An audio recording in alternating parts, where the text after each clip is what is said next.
ಇತ್ತೀಚಿನ ದಿನಗಳಲ್ಲಿ ನೀವು ನೋಡಿರ್ಬೋದು, ಕೆಲವು ವಿಚಾರಗಳ ಬಗ್ಗೆ ನಾನು ಧ್ವನಿ ಎತ್ತಿದ್ದೀನಿ. ಆ್ಯಂಡ್ ಅದು ಎಷ್ಟೋ ಜನಕ್ಕೆ ನುಂಗಲಾರದ ತುತ್ತಾಗಿದೆ. ಸೋಷಿಯಲ್ ಮೀಡಿಯಾದ ಬಗ್ಗೆ ಮಾತಾಡಿದ್ದೀನಿ. ಈಗ ನಡೀತಾ ಇರೋವಂಥ ಒಂದು ಏನು ಸೋಷಿಯಲ್ ಮೀಡಿಯಾದಲ್ಲಿ ಬೆಳವಣಿಗೆ, ರೀಲ್ಸ್ ಅಂತಾಗಲಿ ಅಥವಾ ರೋಸ್ಟರ್ಸ್ ಅಂತಾಗಲಿ ಅಥವಾ ಬ್ಯಾಡ್ ಟ್ರೋಲಿಂಗ್ ಅಂತಾಗಲಿ, ಇದ್ರ ಬಗ್ಗೆ ಇವತ್ತು ಸೋಷಿಯಲ್ ಮೀಡಿಯಾ ಅನ್ನೋದು ತುಂಬ ಜನಕ್ಕೆ ಒಂದು ಒಳ್ಳೆ ವೇದಿಕೆಯನ್ನು ಕಲ್ಪಿಸ್ಕೊಟ್ಟಿದೆ ಅವರ ಪ್ರತಿಭೆಯನ್ನು ತೋರಿಸೋದಕ್ಕೆ.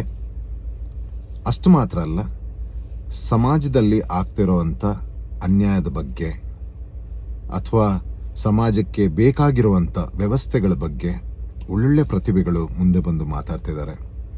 ಅಷ್ಟು ಮಾತ್ರ ಅಲ್ಲದೆ ಪ್ರಕೃತಿ ಬಗ್ಗೆ, ಸನಾತನ ಧರ್ಮದ ಬಗ್ಗೆ, ಸಂಸ್ಕೃತಿ ಬಗ್ಗೆ, ಇನ್ನು ಹಲವಾರು ನೃತ್ಯ, ನಾಟಕ, ಸಿನಿಮಾ, ತನ್ನಲ್ಲಿರೋ ಇನ್ಫಾರ್ಮೇಷನ್ನನ್ನು ತುಂಬ ಕಷ್ಟಪಟ್ಟು ಅದ್ರ ಬಗ್ಗೆ ಅಧ್ಯಯನಗಳನ್ನು ಮಾಡಿ ಈ ಸೋಷಿಯಲ್ ಮೀಡಿಯಾ ಮುಖಾಂತರ ಜನಗಳಿಗೆ ತಲುಪಿಸುವಂಥ ಕೆಲಸಗಳನ್ನು ನಡೀತದೆ. ಅದರ ಮಧ್ಯದಲ್ಲಿ ಇನ್ನೊಂದು ಬೇರೆದೇ ವರ್ಗ ಒಂದು ಹುಟ್ಕೊಂಡಿದೆ ಇವತ್ತು. ಇವುಗಳು ತಮಗೆ ಇಮಿಡಿಯೇಟ್ ಆಗಿ ಸಡನ್ ಆಗಿ ಓವರ್ ನೈಟ್ ಪಾಪ್ಯುಲರ್ ಆಗಬೇಕು, ನಮಗೆ ಲೈಕ್ಸ್ ಕಮೆಂಟ್ಸ್ಗಳು ಬರಬೇಕು, ಅದರಿಂದ ನಾವು ಲಕ್ಷಾಂತರ ರೂಪಾಯಿ ಸಂಪಾದನೆ ಮಾಡಬೇಕು ಅಂತ ಹೇಳಿ ಒಂದು ನೀಚ ಕೃತ್ಯಕ್ಕೆ ಇಳಿದಿದ್ದಾರೆ. ಅದೇನು ಅಂತಂದರೆ, ಹಲವಾರು ಕ್ಷೇತ್ರಗಳಲ್ಲಿ ವರ್ಷಾನುಗಟ್ಲೆಯಿಂದ ಕಷ್ಟಪಟ್ಟು ಇವತ್ತು ತನ್ನದೇ ಆದಂಥ ಹೆಸರನ್ನು ಏನು ಪಡ್ಕೊಂಡಿದ್ದಾರೆ, ಒಂದು ಸ್ಥಾನಮಾನವನ್ನು ಪಡ್ಕೊಂಡಿದ್ದಾರೆ. ಇವರ ಬಗ್ಗೆ ಯಾವುದಾದ್ರೂ ಒಂದು ವಿಚಾರವನ್ನು ತಗೊಂಡು ಇವರನ್ನು ಇನ್ಸಲ್ಟ್ ಮಾಡುವಂಥದ್ದು, ತನ್ನ ಲೈಕ್ಸ್ ಕಮೆಂಟ್ಸ್ಗೆ ಅವ್ರ ಬಗ್ಗೆ ಕೆಟ್ಟದಾಗಿ ಮಾತಾಡೋವಂಥದ್ದು, ಅವರು ತೀರು ಹೋದ್ರು ಅಂತ ಹೇಳೋದು, ಅವರ ಫ್ಯಾಮಿಲಿ ಬಗ್ಗೆ ಪರ್ಸ್ನಲ್ ಅಟ್ಯಾಕ್ ಮಾಡೋದು, ಅವ್ರ ಬಗ್ಗೆ ಪರ್ಸ್ನಲ್ ಅಟ್ಯಾಕ್ ಮಾಡೋದು, ಅವರ ಜೀವನದಲ್ಲಿ ನಡೆದಿರುವಂಥ ಕೆಲವು ಘಟನೆಗಳನ್ನು ಮುಂದೆ ತಂದು ಅವರನ್ನು ಚೀಪ್ ಮಾಡೋದು, ಹಾಗೂ ಅವರ ಜೊತೆ ಅವರಿಗೆ ಒಂದಿನ್ನಷ್ಟು ಜನ ಚಪ್ಪಾಳೆ ಹೊಡೆಯೋದು, ಅವರಿಗೆ ಸಪೋರ್ಟ್ ಮಾಡೋದು, ಸೂಪರ್ ಅಂತ ಹೇಳೋದು. ಇವರೆಲ್ಲ ಮಾನಸಿಕ ಅಸ್ವಸ್ಥ ಮತ್ತೆ ಒಂದು ವಿಕೃತಿಯನ್ನ ಇವತ್ತು ಸೋಷಿಯಲ್ ಮೀಡಿಯಾದಲ್ಲಿ ಮೆರಿತಾ ಇದ್ದಾರೆ. ಇದು ಮೊದಲು ಬಹಳ ಕಮ್ಮಿ ಇತ್ತು, ಒಬ್ರು ಇಬ್ರಿಗೆ ಸೀಮಿತವಾಗಿತ್ತು. ಮತ್ತೆ ಹಲವಾರು ನಮ್ಮ ಹಿರಿಯರು ಯಾರಿದ್ದಾರೆ, ಸೆಲೆಬ್ರಿಟೀಸ್ ಆಗಲಿ, ಪಬ್ಲಿಕ್ ಫಿಗರ್ಸ್ ಆಗಲಿ, ಅಥವಾ ಪೊಲಿಟಿಕಲ್ ಲೀಡರ್ಸ್ ಆಗಲಿ, ಅಥವಾ ಬೇರೆ ಬೇರೆ ಕ್ಷೇತ್ರದಲ್ಲಿ ತುಂಬ ವರ್ಷಗಳಿಂದ ದೊಡ್ಡ ಹೆಸರನ್ನ ಮಾಡಿರೋರು ಗೊಚ್ಚೆಗೆ ಕಲ್ಲೆಸೆಯೋದು ಬೇಡ ಅಂತ ಸುಮ್ಮನಿದ್ರು. ಆದರೆ ಇದು ಇವತ್ತು ಬಹಳ ದೊಡ್ಡ ಮಟ್ಟಿಗೆ ಬೆಳೆದು ನಿಂತು ಇವತ್ತು ವಯಸ್ಸಿನ ಒಂದು ವ್ಯತ್ಯಾಸ ಇಲ್ಲದೆ, ಅಥವಾ ಅವರ ಸ್ಥಾನಮಾನ ಎಲ್ಲಿದ್ದಾರೆ, ಅವರು ಹಿರಿಯರು, ಕಿರಿಯರು, ಹುಡುಗರು, ಪುರುಷರು, ನಮ್ಮ ಸ್ತ್ರೀಯರು, ಯಾರು ಅಂತ ಹೇಳದೆ ತನ್ನ ಲೈಕ್ಸ್ ಕಮೆಂಟ್ಸ್ಗೋಸ್ಕರ ಎಲ್ಲವನ್ನು ಬಿಟ್ಟು ಮಾತಾಡಿ ಅವಹೇಳನಕಾರಿ ಮಾತುಗಳನ್ನು ಆಡಿ ಮತ್ತೆ ಕೆಟ್ಟ ಪದಗಳನ್ನು ಬಳಸಿ ತಾನೊಂದು ಪಾಪ್ಯುಲರ್ ಫಿಗರ್ ಆಗಿ ಕಾಣಿಸ್ಕೋತೀನಿ ಅಂತ ಅವರ ಒಂದು ನಂಬಿಕೆಯಲ್ಲಿ ಇವತ್ತು ಒಂದು ನೀಚವಾದ ಕೆಲಸಗಳನ್ನು ಸೋಷಿಯಲ್ ಮೀಡಿಯಾದಲ್ಲಿ ಮಾಡ್ತಾ ಇದ್ದಾರೆ. ಸೊ ಇದ್ರ ಬಗ್ಗೆ ಯಾರಾದ್ರೂ ಧ್ವನಿ ಎತ್ತಲೇಬೇಕು. ಆ್ಯಂಡ್ ಇದರ ಧ್ವನಿ ಎತ್ತಿದಾಗ ಅದರ ಮೊದಲನೇ ಏಟು ಅವನಿಗೆ ಬಿದ್ದೇ ಬೀಳುತ್ತೆ.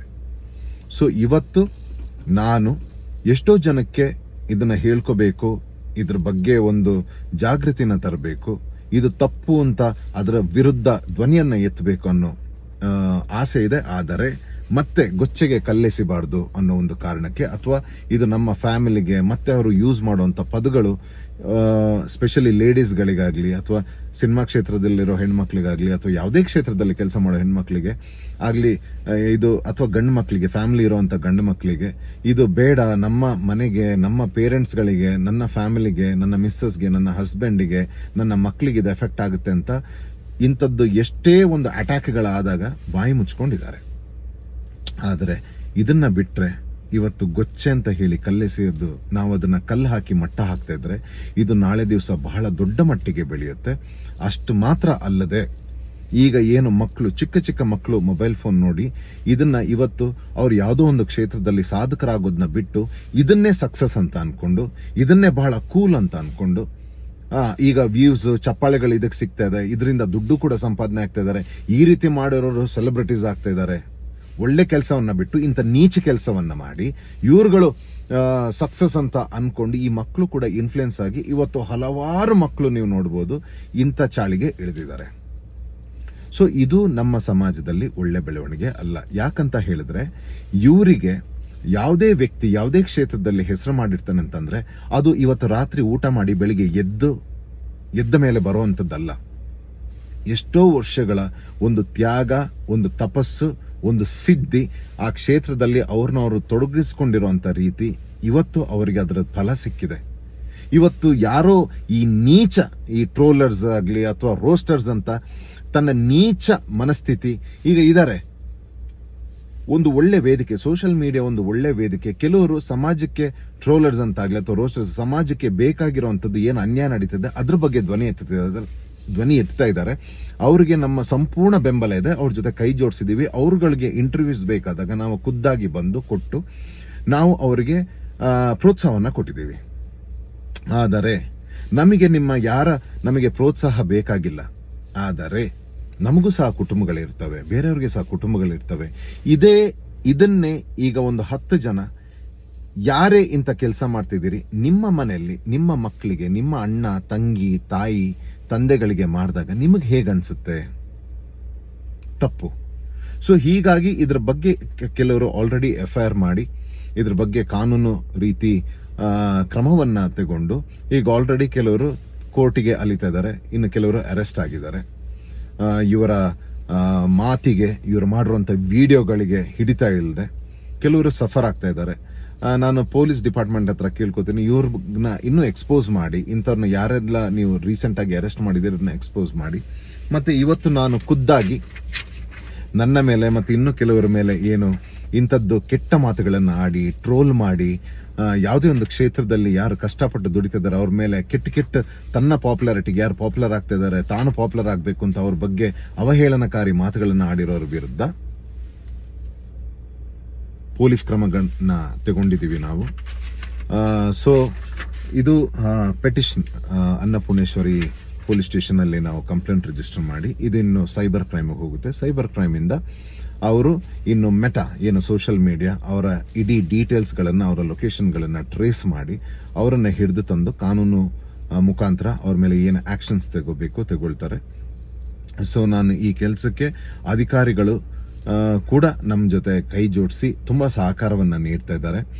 ಯಾರೇ ಆಗಿರಲಿ ಇದ್ರ ಬಗ್ಗೆ ಬನ್ನಿ, ಧ್ವನಿ ಎತ್ತಿ. ಇವತ್ತು ನಾನೇನು ಎಷ್ಟೋ ಜನಗಳ ವಾಯ್ಸ್ ಆಗಿ ನಾನು ಇವತ್ತು ನಿಂತಿದ್ದೀನಿ.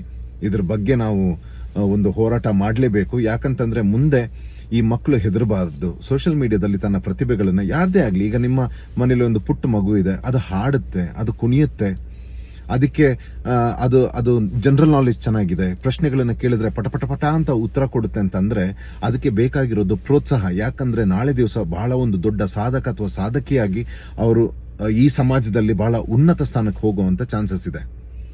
ಯಾರೋ ಒಬ್ಬ ನೀಚ ಅವನು ಪಾಪ್ಯುಲರ್ ಆಗಬೇಕು ಅಂತ ಆ ಮಕ್ಕಳಿಗೆ ಅಥವಾ ಯಾರೇ ದೊಡ್ಡವರಿರ್ಲಿ ಚಿಕ್ಕವರಿರ್ಲಿ ಅವ್ರ ಬಗ್ಗೆ ಇಂಥ ಒಂದು ಕಮೆಂಟ್ಸಿಗೆ ಬ್ಯಾಡ್ ಕಮೆಂಟ್ಸ್ ಹಾಕೊಂಡು ಅವ್ರನ್ನ ಟ್ರೋಲ್ ಮಾಡಿಕೊಂಡು ಅದ್ರ ಬಗ್ಗೆ ಕೆಟ್ಟದಾಗಿ ಮಾತ್ಕೊಂಡು ಅವ್ರಿಗೆ ಒಂದಿಷ್ಟು ಜನ ಸಪೋರ್ಟ್ ಮಾಡ್ಕೊಂಡಿದ್ರೆ ಎಲ್ಲ ಮಕ್ಕಳು ಹೆದರ್ತಾರೆ. ಅಥವಾ ಯಾರೇ ಆಗಲಿ, ಮಕ್ಕಳು ಅಂತ ಬೇಡ, ದೊಡ್ಡವರೇ ಆಗಿರ್ಲಿ, ಇವರು ಹೆದರ್ತಾರೆ ಮುಂದೆ ಬರ್ಲಿಕ್ಕೆ, ಯಾವುದೇ ಕ್ಷೇತ್ರದಲ್ಲಿ ಮುಂದೆ ಬರ್ಲಿಕ್ಕೆ ಅಥವಾ ಸೋಷಿಯಲ್ ಮೀಡಿಯಾ ಓಪನ್ ಮಾಡೋದಕ್ಕೆ ಹೆದರ್ತಾರೆ. ಇಂಥದ್ನೆಲ್ಲ ನೋಡಿ, ಯಾರೋ ಒಬ್ಬ ನೀಚ ಅವನು ಪಾಪ್ಯುಲರ್ ಆಗಬೇಕು ಅಂತ ಆ ಮಕ್ಕಳಿಗೆ ಅಥವಾ ಯಾರೇ ದೊಡ್ಡವರಿರ್ಲಿ ಚಿಕ್ಕವರಿರ್ಲಿ ಅವ್ರ ಬಗ್ಗೆ ಇಂಥ ಒಂದು ಕಮೆಂಟ್ಸಿಗೆ ಬ್ಯಾಡ್ ಕಮೆಂಟ್ಸ್ ಹಾಕೊಂಡು ಅವ್ರನ್ನ ಟ್ರೋಲ್ ಮಾಡಿಕೊಂಡು ಅದ್ರ ಬಗ್ಗೆ ಕೆಟ್ಟದಾಗಿ ಮಾತ್ಕೊಂಡು ಅವ್ರಿಗೆ ಒಂದಿಷ್ಟು ಜನ ಸಪೋರ್ಟ್ ಮಾಡ್ಕೊಂಡಿದ್ರೆ ಎಲ್ಲ ಮಕ್ಕಳು ಹೆದರ್ತಾರೆ. ಅಥವಾ ಯಾರೇ ಆಗಲಿ, ಮಕ್ಕಳು ಅಂತ ಬೇಡ, ದೊಡ್ಡವರೇ ಆಗಿರ್ಲಿ, ಇವರು ಹೆದರ್ತಾರೆ ಮುಂದೆ ಬರ್ಲಿಕ್ಕೆ, ಯಾವುದೇ ಕ್ಷೇತ್ರದಲ್ಲಿ ಮುಂದೆ ಬರ್ಲಿಕ್ಕೆ ಅಥವಾ ಸೋಷಿಯಲ್ ಮೀಡಿಯಾ ಓಪನ್ ಮಾಡೋದಕ್ಕೆ ಹೆದರ್ತಾರೆ. ಇಂಥದ್ನೆಲ್ಲ ನೋಡಿ. ಮತ್ತೆ ಇವತ್ತಿನ ದಿವಸದಲ್ಲಿ ನೀವು ಓಪನ್ ಮಾಡಿದ್ರೆ ಇಂಥದ್ದು ಬಹಳ ಟ್ರೆಂಡ್ ಆಗಿ ಬರ್ತಾ ಇದೆ. ಇದು ಟ್ರೆಂಡ್ ಅಲ್ಲ, ಇದು ವಿಕೃತಿ. This is called a sadism ಮತ್ತೆ ಸೈಕಾಲಜಿಕಲ್ ಇಂಬ್ಯಾಲೆನ್ಸ್. ಇದು ಯೂತ್ಗಳು ಇದಕ್ಕೆ ಹೋಗಬಾರ್ದು. ಯೂತ್ಗಳು ಒಂದು ದೊಡ್ಡ ಸಪೋರ್ಟಿವ್ ಸಿಸ್ಟಮ್ ಆಗಬೇಕು for the constructive purpose. Social ಮೀಡಿಯಾನ ಯಾವುದಾದ್ರೂ ಕನ್ಸ್ಟ್ರಕ್ಟಿವ್ ಪರ್ಪಸ್ಗೆ ಯೂಸ್ ಮಾಡಿ, ಯಾವುದಾದ್ರೂ ಕ್ಷೇತ್ರದಲ್ಲಿ ಯಾರಾದ್ರೂ ಒಳ್ಳೇದು ಮಾಡ್ತಾ ಇದ್ರೆ ಅವರಿಗೆ ಸಪೋರ್ಟ್ ಮಾಡಿ. ನೀವು ಕೂಡ ಸಾಧಕರಾಗಿ, ನಿಮಗೆ ಕೂಡ ಬಹಳಷ್ಟು ಸಪೋರ್ಟ್ ಬರ್ತವೆ. ಆದರೆ ಯಾರೋ ಕಷ್ಟಪಟ್ಟು ಮಾಡಿರೋಂಥ ಒಂದು ಚಿಕ್ಕ ಪುಟ್ಟ ಹೆಸರು ಯಾವುದೋ ಒಂದು ಕ್ಷೇತ್ರದಲ್ಲಿ ಅವ್ರನ್ನ ಅವಹೇಳನಕಾರಿ ಸ್ಟೇಟ್ಮೆಂಟ್ಗಳನ್ನ ಕೊಟ್ಟು ಹೀಯಾಳಿಸೋದು ಅಥವಾ ಅವರ ಮನೆ ಅವರ ಫ್ಯಾಮಿಲಿನ ನೇರವಾಗಿ ಅವ್ರಿಗೆ ಹರ್ಟ್ ಆಗೋ ರೀತಿಯಾದಂಥ ವಿಡಿಯೋಗಳನ್ನು ಮಾತುಗಳನ್ನು ಬಳಸೋದು ಇದು ಸರಿಯಲ್ಲ ಅಂತ ಈ ಮೂಲಕ ತಿಳಿಸಿ, ಯಾರು ಈ ರೀತಿ ಮಾಡ್ತಾ ಇದ್ದಾರೆ ಅವರ ವಿರುದ್ಧ ಕಾನೂನು ಕ್ರಮವನ್ನು ಇವತ್ತು ತೆಗೊಳ್ಳುವಂಥ ಕೆಲಸವನ್ನು ನಾವು ಮಾಡಿದ್ದೀವಿ. ಇದಕ್ಕೆ ಈಗಾಗಲೇ ಹಲವಾರು ಮಾಧ್ಯಮ ಮಿತ್ರರು, ಡಿಪಾರ್ಟ್ಮೆಂಟ್ ಮತ್ತು ನಮ್ಮ ಮಾಸ್ ಪಬ್ಲಿಕ್ ಏನಿದ್ದಾರೆ ತುಂಬ ಸಪೋರ್ಟ್ ಮಾಡ್ತಾ ಇದ್ದಾರೆ. ಹಾಗೂ ಇಂಡಸ್ಟ್ರಿಯಲ್ಲಿರೋ ಎಲ್ಲ ಪೊಲಿಟಿಕಲ್ ಲೀಡರ್ಸ್ ಆಗಲಿ ಅಥವಾ ಇಂಡಸ್ಟ್ರಿಯಲ್ಲಿರೋ ಆರ್ಟಿಸ್ಟ್ಗಳಾಗಲಿ ಅವರ ವಾಯ್ಸ್ ಆಗಿ ಇವತ್ತು ನಾನು ನಿಂತಿದ್ದೀನಿ, ಈ ಕೆಲಸನ ಮಾಡ್ತಾ ಇದ್ದೀನಿ. ಇದು ಇವತ್ತಿಗೆ ಇನ್ನು ಮುಂದೆ ಇದು ಒಂದೇ ರಾತ್ರಿಯಲ್ಲಿ ಆಗುವಂಥ ಕೆಲಸ ಅಲ್ಲ. ಇದು ಸ್ವಲ್ಪ ಟೈಮ್ ತಗೊಳ್ಳುತ್ತೆ. ಆದರೆ ಎಲ್ಲರೂ ಕೈ ಜೋಡಿಸಿದ್ರೆ ಇದು ಆದಷ್ಟು ಬೇಗ ಇಂಥ ಒಂದು ನೀಚ ಕೃತ್ಯವನ್ನು ನಾವೆಲ್ಲರೂ ಸೇರಿ ನಿಲ್ಲಿಸ್ಬೋದು. Thank you. ಜೈ ಶ್ರೀ ಮಹಾಕಾಲ್.